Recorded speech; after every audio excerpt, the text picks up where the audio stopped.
first thing I want to just think about, maybe you've seen this on T-shirts or signs all around. There's lots of versions of it. Stay calm and carry on. I think Myrtle Fillmore would have appreciated that message, and our co-founder. But I thought, well, how do we do that? How do we put that into practice? And when I asked myself that story, what's the answer? The story came was stories. It's about the stories we tell ourselves. And sometimes the stories are true and sometimes they're not, and it's helpful to know the difference. And I thought about thank you to all the people that came yesterday to help clean up our Peace Park and begin our spring. Yay for them. And, I know there was a lot of branches and twigs and things that had to be picked up, and it takes me back to a time when I was little. I always kind of did stuff with my dad, and one day my dad and I were doing the spring cleanup at our house, and we had the same kind of thing, a lot of twigs and branches and stuff, and I don't know, back then you had to bundle it all up and you had to take it to a place, like a recycling place to drop it off. You couldn't just put it on your curb. And so my dad and I had spent the whole day doing that, and our arms had gotten all scratched up. We had all these scratches on ourselves from these things. And so we decided on the way back in the car that we would make up a story, that we would make up the story that we had gone into the woods and that we had encountered this big bear, and it was a grizzly bear. And then we got into a wrestling match with the bear, and and that's how come we were all, but we were victorious. We championed over that bear. And so we went home and told my mom that story, and she said, wow, and then, honestly, every time we repeated the story to someone else, the bear got bigger and more ferocious and more grizzly. Oh, man, we were rolling on the ground, and the bear was on top, and then we were on top, and then we were, and I thought, okay, well, stories. But then I heard another story. Last week we were talking about fears, letting go of our fears. And I was saying, what are some of the most common fears, things we're really afraid of? And for me, it's bugs and spiders and stuff. But I looked up, most common fears, and one of them is snakes. And I'll have to admit, who here would say they're afraid of a snake? So I actually know somebody who didn't want me to tell this story because she loves snakes. But the legend has it that St. Patrick, stood on an Irish hillside and delivered a sermon one day that drove all the serpents on the island into the sea. And ever since, there have never been any snakes on the Emerald Isle. There are no snakes living in the wild. Maybe there are some cages or zoos that have, and I thought, but then I looked up the metaphysical meaning of snakes, and you know what I found out? Snakes are like butterflies. They represent transformation, that they shed their skin and something new emerges. So we can maybe we need to tell a different story about snakes. Maybe snakes are our friend, that they remind us of that ability within ourselves to transform, to let go and let God, as we might say, to shed our skin and emerge with new possibilities. So maybe that's another example of changing the story or changing the meaning of the story so that we can keep calm and keep evolving, which is what I want to talk about today. And, Jesus said, I have come not to abolish the law and the prophets, but to fulfill it. That he didn't say I came to eliminate the Judaic law, but I came to provide a deeper meaning of it, to help us evolve to understand not just the letter of the law, but the spirit of the law. I came to fulfill our understanding of spiritual truth. And Charles Fillmore, the co-founder of Unity, said that unity is meant to be a bridge between the old and the familiar, the familiar, and the new and unfolding power of God in our lives. You know, I look at our daily word message for today. You know, it says, well, in the past, I believed this about prayer, you know, or I believed in begging and beseeching, or that God's going to give me what I need. And now I understand. I have evolved in my understanding of prayer. And I realize it's, you know, I don't pray to change God. I pray to change myself, that it's a way of helping and uplifting myself to remind myself that I am connected. Or Charles Fillmore said, prayer is the most highly accelerated mind action known. So that's an example of evolving. You know, we can just think about ourselves, you know, your understanding of God maybe as a child and as you grew older and you know, has it evolved into something more now? So, you know, I just love the word evolve. There's a feeling to it. You know, it feels different than like, you might say, well, change. I want to change something. I want to change my clothes. I want to change my life, or, you know, how many times, or I want to move from here to here, or I want to fix this problem that I've had for a long time. That, to me, has a very different energy than saying, I want to evolve. And evolving, you know, I looked it up, some of the various ways to define evolving. It means developing gradually, maybe over a period of time. It's changing for the better, upward and progressive, or more advanced, more complex. It's a natural process, evolving. And it's not always easy or straightforward. It's not a linear A, B, and C, but it's transcending and including our past. It's giving way to that some innate impulse within us that wants to evolve and grow.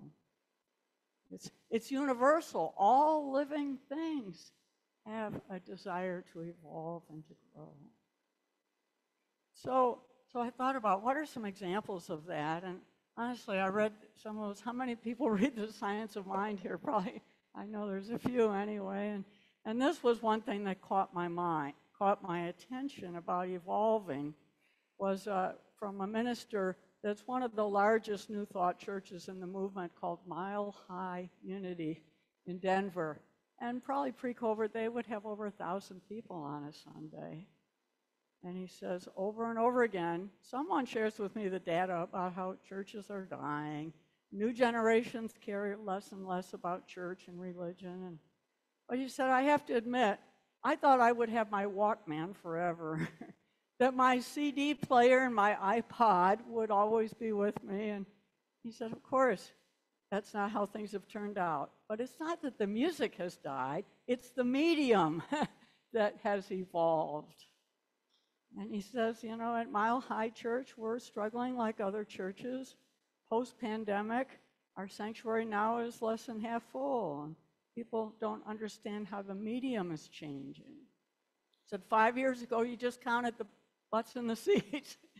Now, today, we have to count the in-person attendance, the online live attendance, the people who watch the online recording later in the day or the week, the people who may listen to our recording or iPod messages, people that come for other events at our church. So, you know, that we're not just a place of worship anymore. We're like a spiritual gym. People come for all kinds of things. And some people come for spirit groups, and they may never come on a Sunday. But they're part of our community, too, or they come for other things. So he says the message is crystal clear. Innovate and evolve or die. Or at least stay still and remain stagnant and just hope that things come back and go back to the way they used to be. And I thought, oh, that tells us how important evolving is. So today I thought, as a prelude to our congregational update that I hope you all will stay for, is that I wanted to share some understanding, some spiritual understanding. And you know, understanding is one of our 12 powers. It's one of our spiritual, just like love and wisdom and zeal and imagination and understanding. And I really think that when we understand things better, we can do more. we can contribute more. We're more engaged. We're more informed. And all of our 12 powers are always sort of paired together. There are certain ones that are naturally, like love and wisdom, go together. Well, spiritual understanding is always sort of coupled with faith.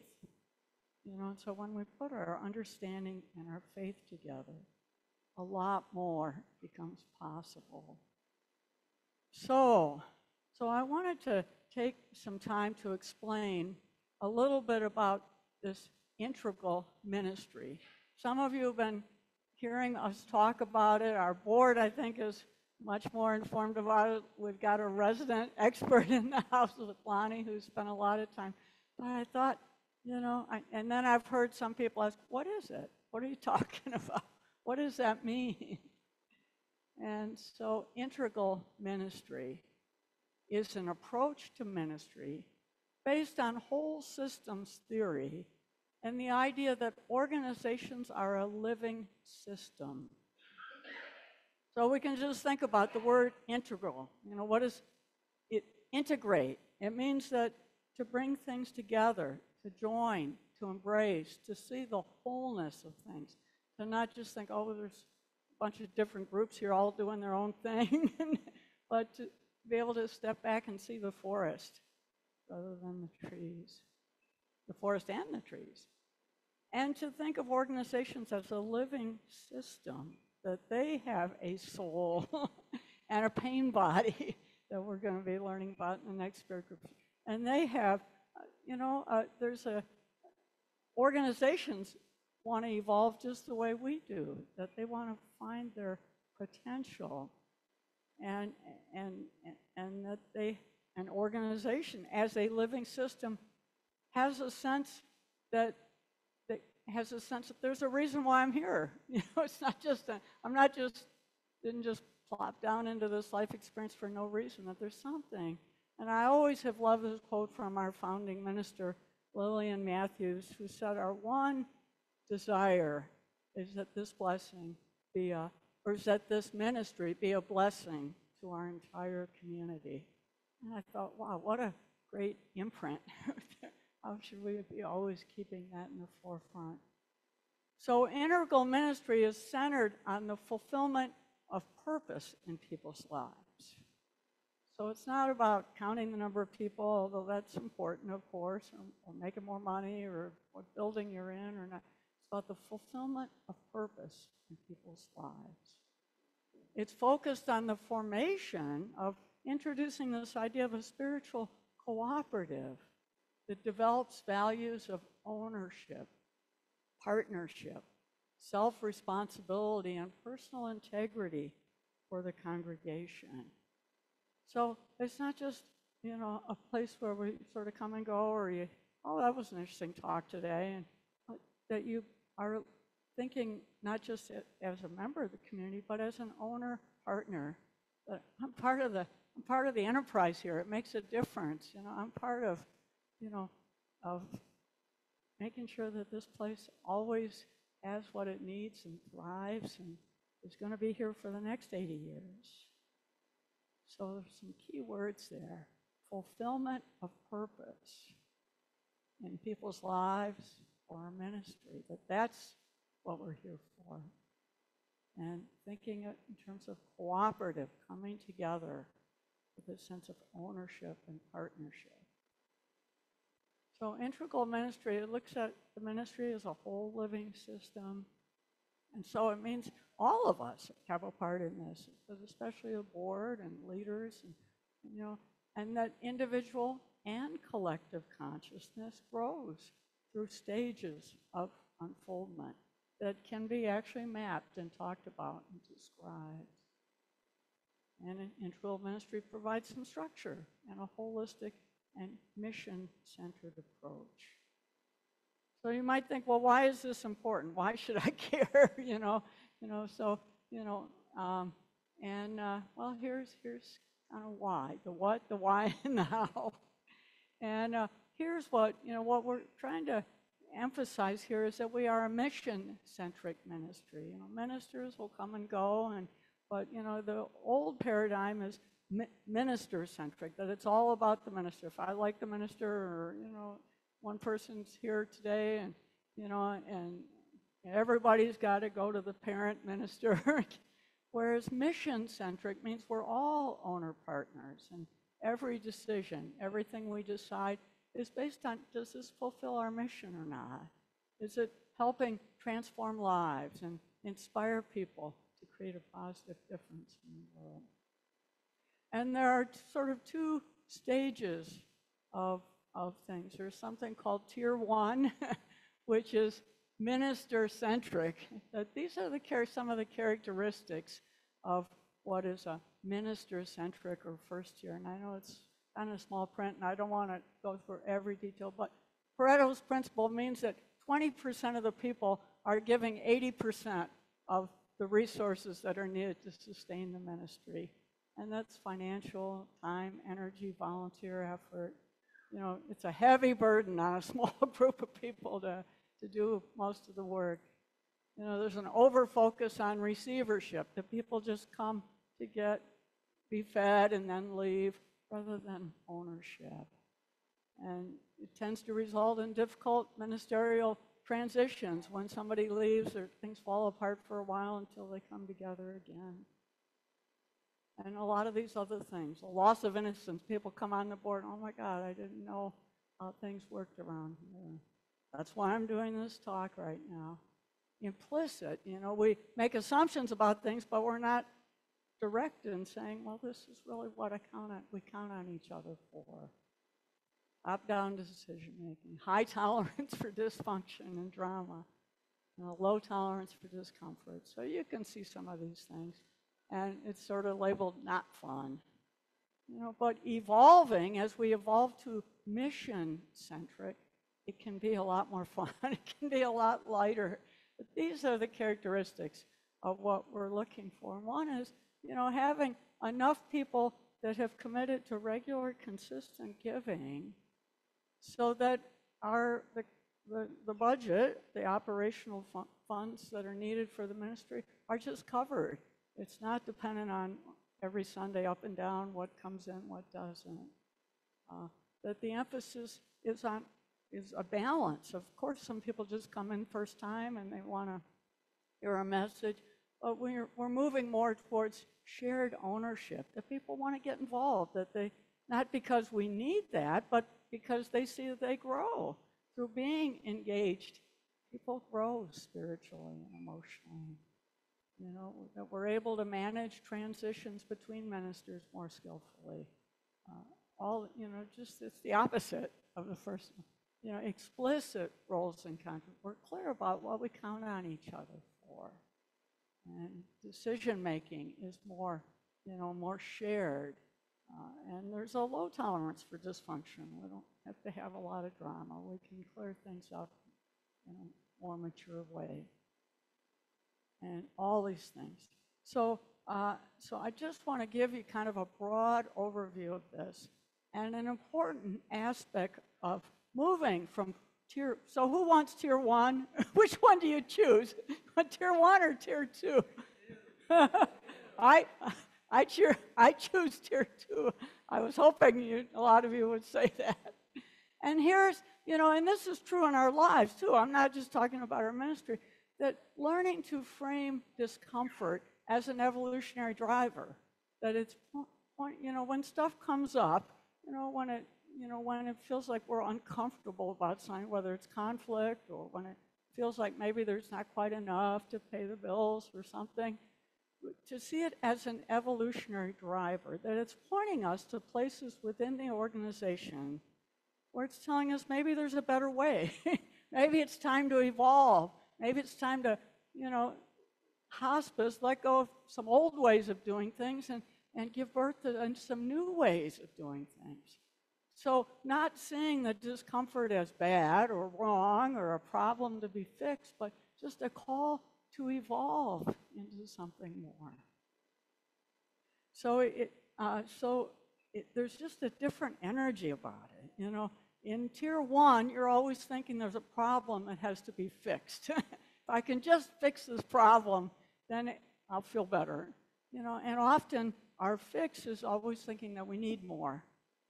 Just get a little more money.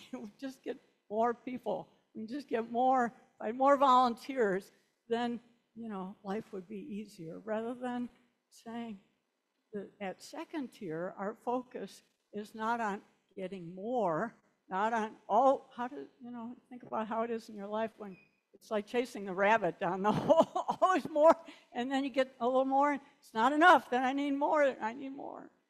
But at tier 2, our focus is on who we have come here to be. It's about the fulfillment of our purpose. And the foundational principle is saying that we are enough. We have enough. We do enough. That we look around and have a sense of all-sufficiency.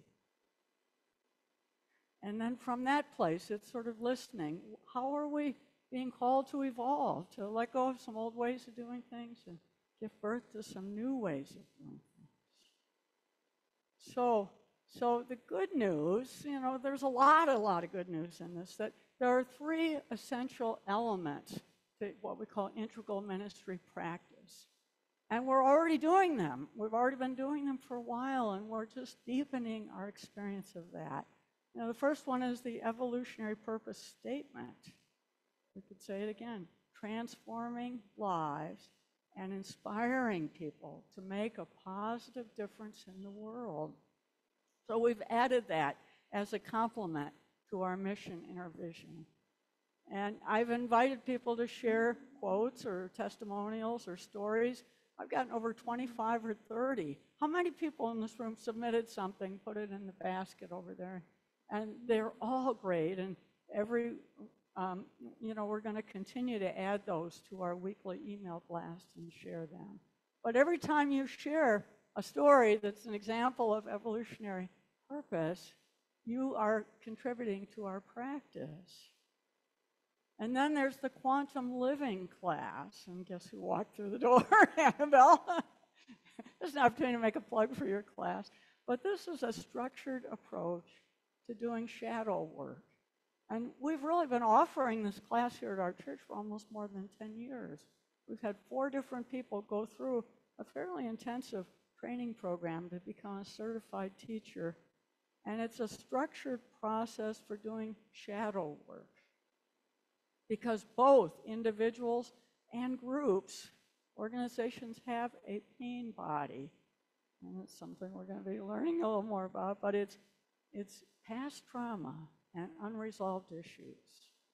And the truth is, there is no way that a ministry, that any organization can be at that tier 2 level without a significant number of people who have done their shadow work, who are really aware of when they get triggered and have some way to clear it so they're not projecting it on the ministry board or other people in our ministry.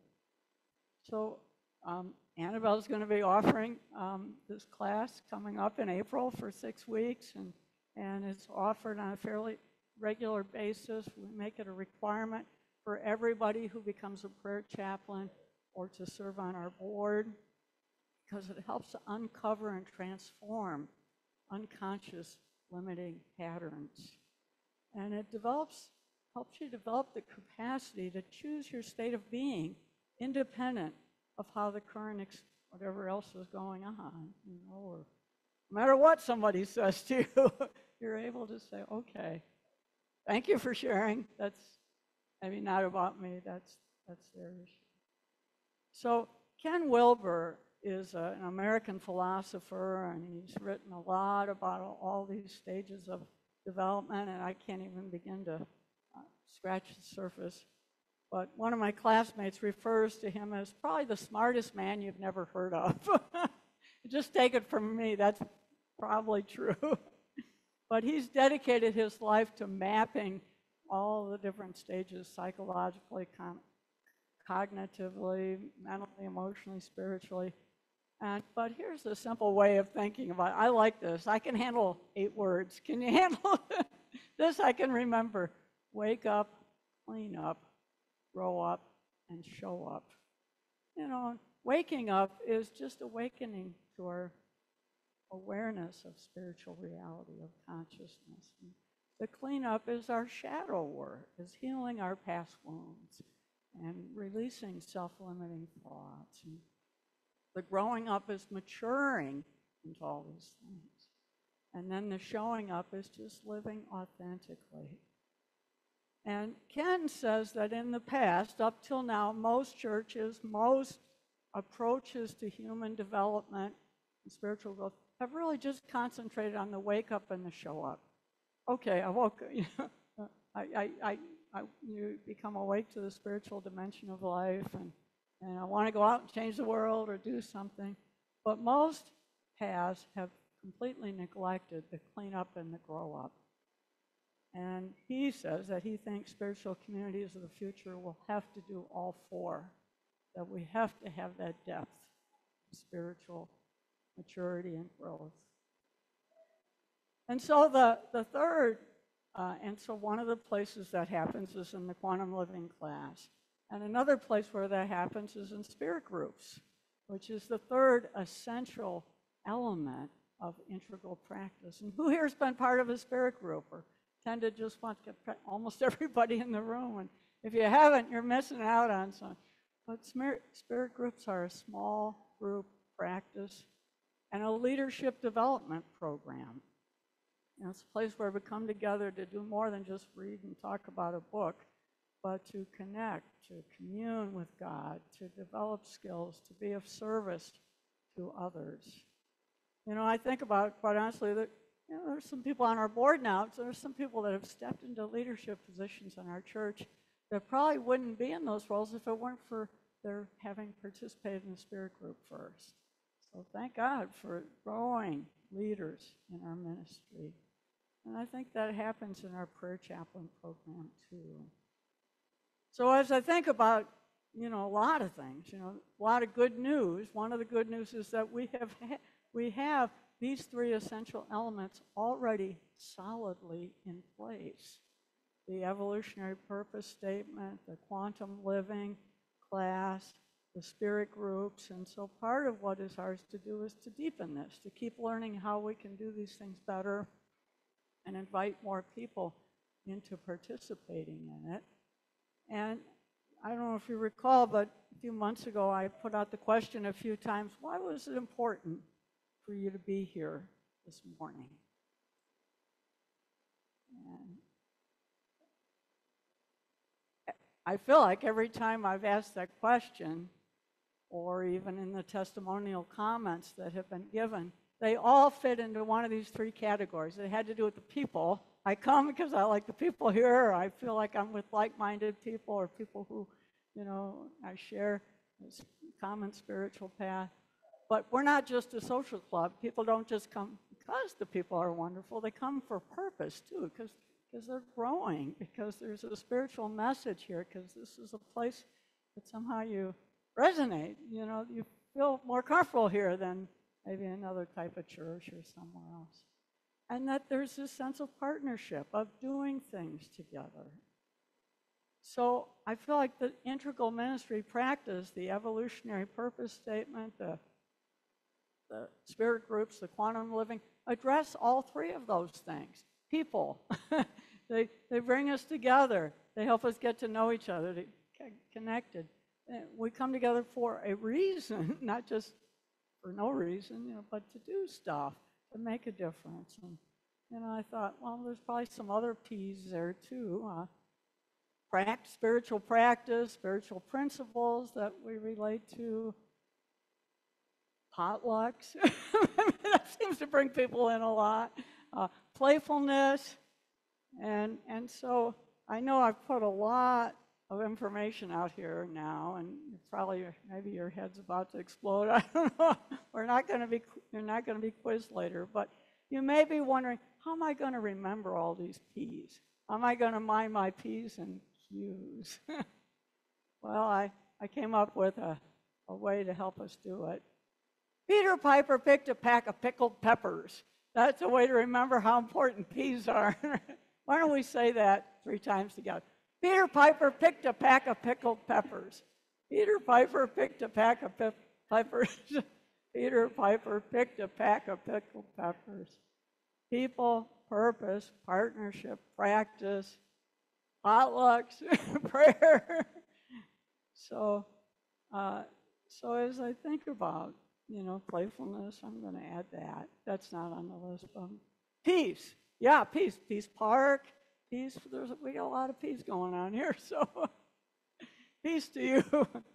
So, as we move through all of this together, I think about now that I've kind of reached the end of the points I wanted to share for now, I think that I've helped us with a little bit of understanding, the understanding piece, understanding what's the overall umbrella, what's the framework, spiritual understanding about integral ministry, what our board is spending time thinking about, talking about, sharing. And I just feel like the more you understand, the more you can be part of things, the more you can contribute, the more you can learn and grow. And that when we add faith to our understanding, we can move forward in confidence. So I just want to invite us as we move into the congregational meeting after a service at 11:30 to keep all these things in mind, to keep our evolutionary purpose in mind, to keep our purpose. And, and remember, I've always loved this passage in Jeremiah, for surely I know the plans I have for you, says the Lord. Plans for your welfare and not for harm, to give you a future with hope. And Charles Fillmore always called upon the passage in Hebrews, faith is the assurance of things hoped for, the conviction of things not seen.